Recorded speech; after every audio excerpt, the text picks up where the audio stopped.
తాకట్లో ఉన్న మీ బంగారాన్ని విడిపించి ఆ రోజు ఆన్లైన్ రేటుకి కొంటాం. Sharma gold company.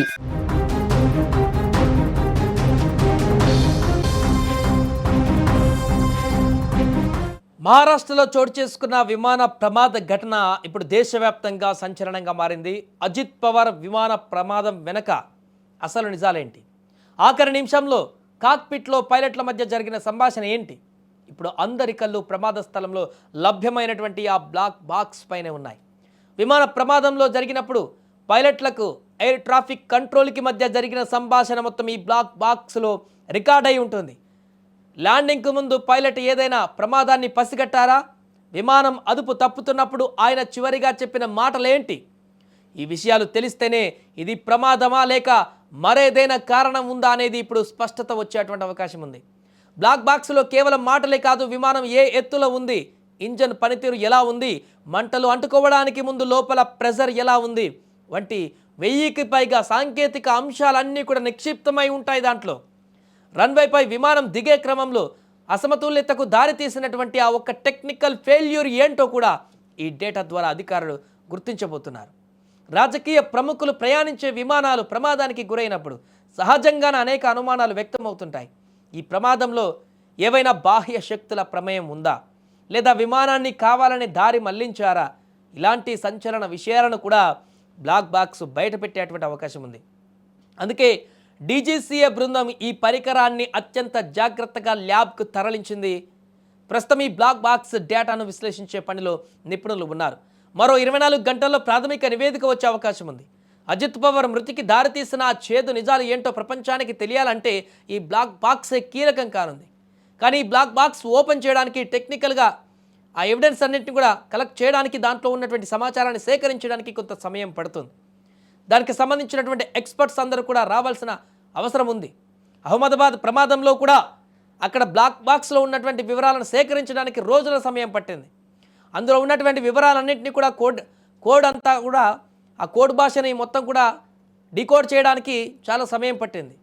ఇప్పుడు ఇది కూడా అజిత్ పవార్ మృతికి కారణమైనటువంటి విమాన ప్రమాదంలో ఆ యొక్క బ్లాక్ బాక్స్లో ఏముందనేటువంటి వివరాలను సేకరించడానికి, టెక్నికల్ ఎవిడెన్స్ అన్నింటినీ కూడా కలెక్ట్ చేయడానికి ఆ యొక్క ఎక్స్పర్ట్స్ వచ్చి దీన్ని మొత్తం క్లియర్ చేయడానికి కొంత సమయం పట్టేటువంటి అవకాశం ఉంది. అప్పటి వరకు ఈ రకమైనటువంటి చర్చ కొనసాగుతూనే ఉంటుంది. ఎందుకంటే చనిపోయింది ఆషామాషి వ్యక్తి కాదు, ఆ రాష్ట్ర deputy CM, Maharashtra deputy CM, కీలకమైనటువంటి రాజకీయ నేత, ఎన్నో దశాబ్దాలుగా మహారాష్ట్రలో క్రియాశీలకంగా శక్తివంతమైనటువంటి రాజకీయ నేతగా ఎన్నో పదవులను అలంకరించి ప్రజాసేవ అంకిత భావంగా ముందుకు తీసుకువెళ్ళినటువంటి నేత.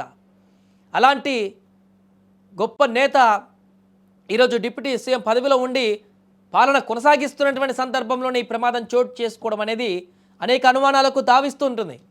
ఖచ్చితంగా అతనికి ఉన్నటువంటి అభిమానమే కానీ, అతనికి ఉండేటువంటి అభిమానుల సంఖ్య కానీ, పొలిటికల్ ఈక్వేషన్సే కానీ, ఇవన్నీ కూడా కొంత చర్చకు తావు తీస్తాయి. తప్పదు. వ్యక్తి చనిపోయిన వ్యక్తి అలాంటి పవర్ ఉన్నటువంటి వ్యక్తి కాబట్టి బ్లాక్ బాక్స్లో వచ్చేటువంటి పూర్తి వివరాలు బయటకు వస్తే తప్ప ఈ చర్చకు ఒక కంక్లూజన్ పడదు, ఆ చర్చకు ఫుల్ స్టాప్ పడదు.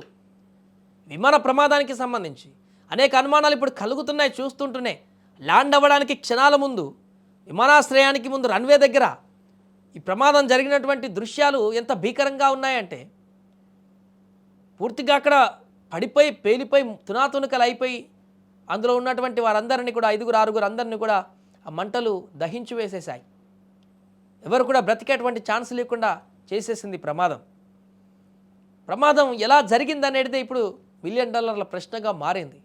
ఎందుకంటే ఏదైనా కొండ ప్రాంతాలకు వెళ్ళినప్పుడు గతంలో మన స్టేట్లో చూసాం, ఉమ్మడి ఆంధ్రప్రదేశ్లో ఉన్నప్పుడు వైఎస్ రాజశేఖర రెడ్డి గారు కూడా ఇలానే కాలం చేశారు. హెలికాప్టర్ ప్రమాదంలో అది నల్లమల ఫారెస్ట్లోకి వెళ్ళినప్పుడు దట్టమైనటువంటి పొగమంచు అలుముకోవడం, వాతావరణ పరిస్థితులు అక్కడ భీకరంగా ఉండడం, దానికి ఒక బలమైనటువంటి వాతావరణ కారణం ఉంది.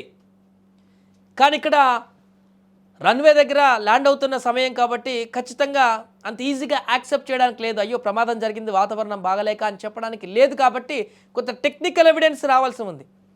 సాంకేతిక సమస్యలే ఉంటాయి అనేటువంటి ఒక అంశమైతే తెరపైకి వస్తుంది.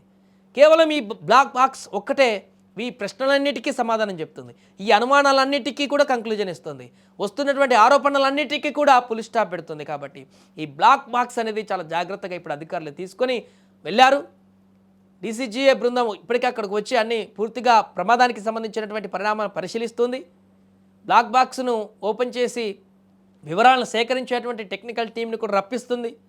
వీటన్నిటిని వివరాలన్నీ కూడా బయటకు వస్తే ప్రమాదానికి సంబంధించినటువంటి కంక్లూజన్ వచ్చేటువంటి అవకాశం ఉంది. పూర్తి వివరాలు ఇప్పుడు ఆ బ్లాక్ బాక్స్ పైనే అందరి కళ్ళు కూడా నిక్షిప్తం అయిపోయి ఉన్నాయి. ఆ బాక్స్లో ఏముంది, పైలట్ చివరిగా ఏం మాట్లాడారు, ఎయిర్ కంట్రోల్ వారితో ఏం సంభాషణ కొనసాగింది, పైలట్ ఆ విమానంలో ఏమైనా సాంకేతిక సమస్యలు ఉన్నాయని ముందే హెచ్చరించారా, లేకుంటే క్షణాల్లోనే ఆ సాంకేతిక సమస్య ఉత్పన్నమైందా ల్యాండ్ అయ్యే సమయం ముందు, ఈ వివరాలన్నీ కూడా బయటకు వచ్చేటువంటి సమయం ఇంకొంత సమయం పట్టేటువంటి అవకాశం ఉంది. కాబట్టి ఇప్పుడు ప్రస్తుతానికి మహారాష్ట్ర వ్యాప్తంగా కూడా తీవ్రమైనటువంటి ఉద్రిక్త వాతావరణం నెలకొంది. డిప్యూటీ సీఎం మరణించారనేటువంటి వార్తతోటి శోకసంద్రంలో మునిగిపోయారు అక్కడ ప్రజలందరూ కూడా. ఈ విషయాన్ని వారు జీర్ణించుకోలేనటువంటి పరిస్థితి ఏర్పడింది. దేశంలో ఒక కీలకమైనటువంటి రాజకీయ నేతను కూడా కోల్పోయినటువంటి పరిస్థితి నెలకొంది. చాలామంది రాజకీయ నాయకులు ఇప్పటికీ ఈ ప్రమాదానికి సంబంధించి సంఘీభావాన్ని, ఆయన చనిపోయినటువంటి విషయానికి జీర్ణించుకోలేక దిగ్భ్రాంతి చెంది వారి కుటుంబానికి సంఘీభావాన్ని తెలుపుతున్నారు. ఇలాంటి ప్రమాదం పట్ల అప్రమత్తంగా ఉండాలంటూ కూడా హెచ్చరికలు చేస్తున్నారు చాలామంది. ఏదేమైనా కూడా మహారాష్ట్రలో జరిగినటువంటి ఈ ఘోర ప్రమాదం తాలూకు అంశాలైతే ఇప్పుడు తీవ్ర చర్చనీయాంశంగా మారాయి.